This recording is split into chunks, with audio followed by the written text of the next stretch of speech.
अस्सलाम वालेकुम व्यूअर्स, उम्मीद करती हूँ कि आप सब खैरियत से होंगे। मैं भी अल्हम्दुलिल्लाह ठीक हूँ, अल्लाह का शुक्र है। जी हाँ जी, हमारे यहाँ पे वेदर का कोई भी पता नहीं चलता, किस टाइम बारिश हो जाए किस टाइम ना हो। इतनी मुश्किलों से इतने दिनों के बाद कह के कि आज मैं बाहर निकली थी बच्चों को लेकर, पर जैसे ही मैं शॉप्स के आगे आई तो पीछे मुड़ के देखा तो बच्चे भी सो गए थे और बारिश भी एकदम से बहुत ज़्यादा तेज़ होना शुरू हो गई। और फिर बस मुझे अपने दिल पे बड़ा सारा हाथ रख के तो कहना पड़ा कि जाएँ आप खुद ही अंदर चले जाएँ और जाके थोड़ी-सी शॉपिंग कर रहे हैं, मैं गाड़ी में ही वेट करती हूँ। क्योंकि यहाँ पे वैसे तो बाहर नहीं जाया जाता और फिर जब जाया ना होता है कहाँ ज़्यादा से ज़्यादा कहाँ जाया जा सकता है, क्योंकि ज़्यादा से ज़्यादा आप ग्रोसरी करने चले जाते हैं या किसी शॉप पे चले जाते हैं, तो इसी से ही हमारी थोड़ी-सी आउटिंग हो जाती है, इसे कह सकते हैं कि ये थोड़ी नन्ही-मुन्नी आउटिंग हो जाती है क्योंकि हम ग्रोसरी करने चले गए हैं जी। और वो भी मेरा मौका हाथ से निकल गया। बस जी फिर घर आई, घर आके तो फिर जो एक चीज़ मैंने शुरू की हुई थी और बड़ी मुश्किलों से उसको मैंने ख़त्म करना था और मैं बना रही थी जी शामी कबाब। और मेरे साथ ना एक मसला है और वो मसला ये है कि मेरे साथ ना थोड़ी चीज़ नहीं बनती मेरे हाथों से, और इस चीज़ से ना मुझे अपनी अम्मी से भी ना काफ़ी झिड़कियाँ पड़ती होती थी।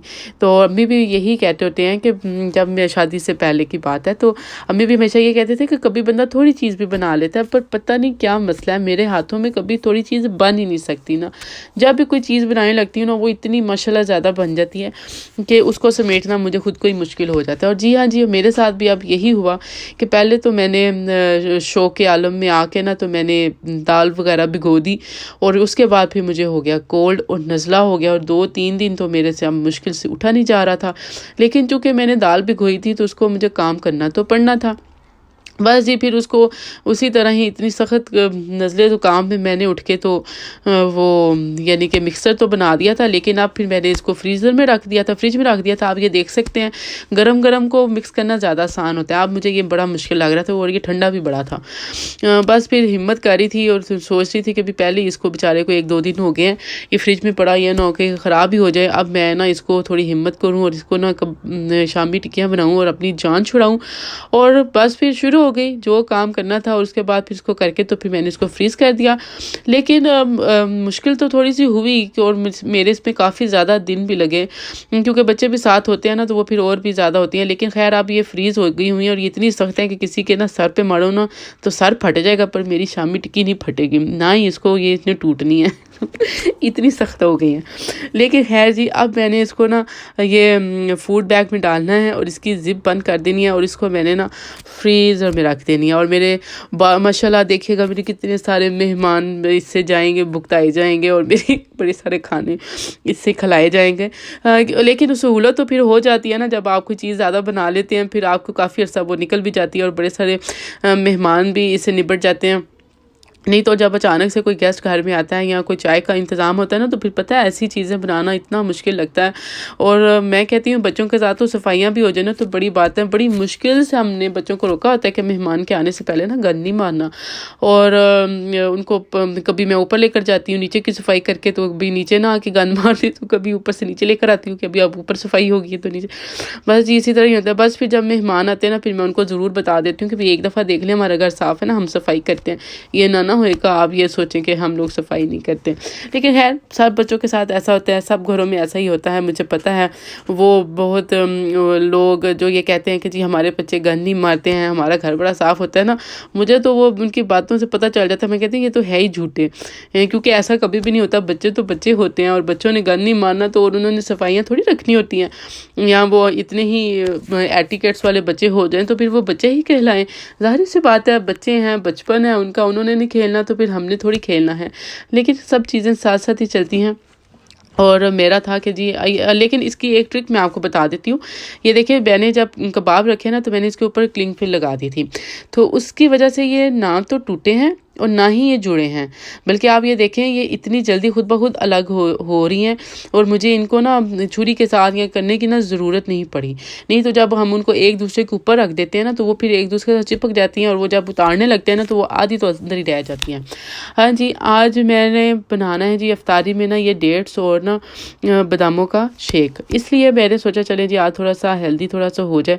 वैसे तो इतनी सर्दी है ना कि शेक पीने को भी ना सच में ना दिल नहीं करता, लेकिन फिर भी आज थोड़ा दिल कर रहा था कि चलें जी, सोचा मैंने ये था कि मैंने रमज़ान की ना इंशाल्लाह शुरू में बहुत बनाना है, पर यकीन करें इतनी सर्दी, इतनी ठंड है ना कि भी बंदा कहता है नहीं कोई गर्म चीज़ हो जाए। आज की जो मेरी जो है ना सारी रेसिपीज़, यानी कि अब मैं आपको मज़े की बात बताती हूँ कि मेरी जो जितनी भी अफ्तारी है ना ये टोटे में बनी है, यकीन करें। और अफ्तारी टाइम कोई चीज़ भी ना पूरी हुई भी नहीं थी, और आप इस वीडियो में मेरी बिल्कुल भी अफ्तारी सेट वेट होके नहीं देखेंगे, क्योंकि कुछ चीज़ें मैंने अपने मियाँ साहब को लेने के लिए बाज़ार से भेजा था, क्योंकि एक मुझे बटरफ्लाई पेपर शायद उसको कहते हैं, वो मुझे चाहिए था और बहुत ज़रूरी चाहिए था। लेकिन वो इतनी देर से आए कि रोज़ा खुलने में ही खाली 5-10 मिनट रह गए थे। लेकिन खैर मैंने उनसे आने से पहले ये बना लिया था।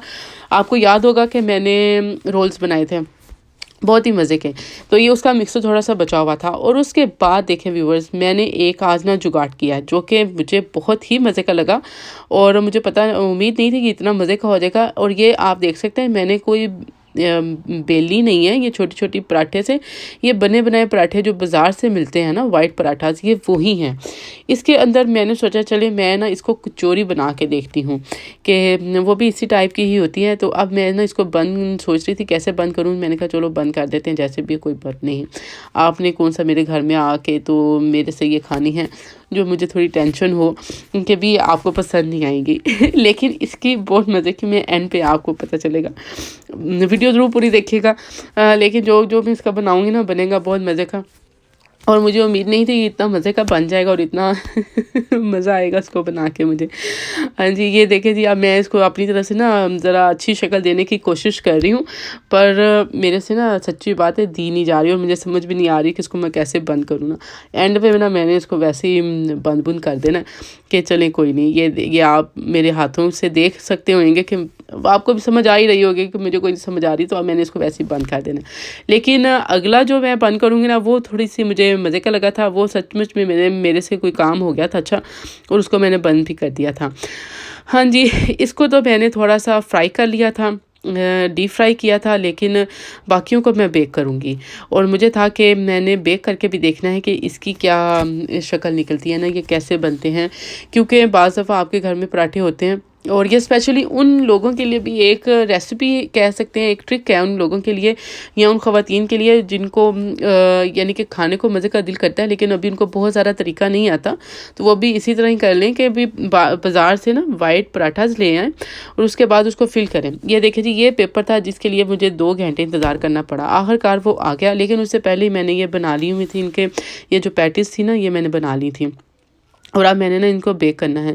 लेकिन इसी तरह ये वही पराठास हैं, इनको मैंने कुछ नहीं किया, बल्कि इनको मैंने पराठास बनाया, एक को मैंने बड़ा समोसे की शक्ल दे दी, क्योंकि वो मिक्सर ख़त्म नहीं हो रहा था। मैंने कहा बस अब ये थोड़ा सा है, मैंने अब इसको कहीं जगह पे नहीं रखना, बस इसको ख़त्म करते हैं। तो ये देखिए जी, अब मैंने इसके ऊपर ना अंडा लगा रही हूँ ब्रश से, और अंडा लगाने के बाद मैंने ना इसको 180 पे बेक कर दिया था, ठीक है जी। लेकिन जब हमने इसको बेक किया ना, तो फिर आप यकीन करें ये इस कदर मज़े के बने कि यानी कि अनएक्सपेक्टेड तौर पे मैंने नहीं सोचा था कि मेरा ये एक्सपीरियंस इतना अच्छा और इतना प्यारा हो जाएगा। लेकिन मुझे बहुत मज़ा आया, और मुझे इतनी खुशी थी, और मुझे बड़ा मज़ा आया इसको देखकर भी, और इसकी सारा करके भी कि चले जी मेरी बाकी सारी चीज़ें जो कि घर में, यानी कि ये कह लें कि जो थोड़ी चीज़ें बच भी जाती हैं ना, वो आज मेरी सारी काम होगी। लेकिन ये था कि भी इफ्तारी टाइम सारी एक प्रॉपर तरीके से तो नहीं, वो उनको एक इफ्तारी टाइम तो प्रॉपर तरीके से मैं नहीं रख सकी, लेकिन खैर कोई बात नहीं, हम दोनों ने तो इफ्तारी करनी थी, हमने कहा चलिए इफ्तारी के बाद भी खाना खा लेंगे, कोई मसला नहीं है। तो अब मैंने ना इसको, क्योंकि अज़ानें हमारी ना हो गई हुई हैं, इफ्तारी हमारी हो गई है, तो मैं उसके बाद ये रख रही हूँ। लेकिन चूँकि अब मैंने इसको बना लिया था, मैं इसको फ्रिज में भी नहीं रख सकती क्योंकि वो पहले ही डिफ्रोस्ट हुआ था, तो मुझे था कि मैं इसको बना के तो फ़ारिग होती हूँ। जी जनाब, ये देखिए जी, ये अब मैंने 180 पे रखा था, और ये देखिए इस कदर मज़े के ये पैटीज़ बनी है, बहुत मज़े की बनी, और इतनी क्रिस्प, यानी कि इतनी खस्ता थी, इतनी मज़े की थी कि इनको देख के और खा के मुझे बहुत मज़ा आया। और मैं चाहूँगी कि आप भी इसको ज़रूर ट्राई कीजिएगा, ये बिल्कुल भी मुश्किल नहीं है, बहुत इजी है, और मुझे अच्छा लगा था इसको बना के भी और खा के भी। और यही था मेरी आज की सारा दिन की रूटीन और मेरा व्लॉग था। और मैं उम्मीद करती हूँ कि आपको अच्छा लगा होगा और आप मुझे ज़रूर बताया करें कि आपको कैसा लगा। और ये 4 नन्ही मुन्नी सी बातें थी, नन्ही मुन्नी सी रेसिपीज़ थी। इंशाल्लाह एक नए व्लॉग के साथ दोबारा से फिर से मुलाकात होगी। ओके जी, अल्लाह हाफ़िज़।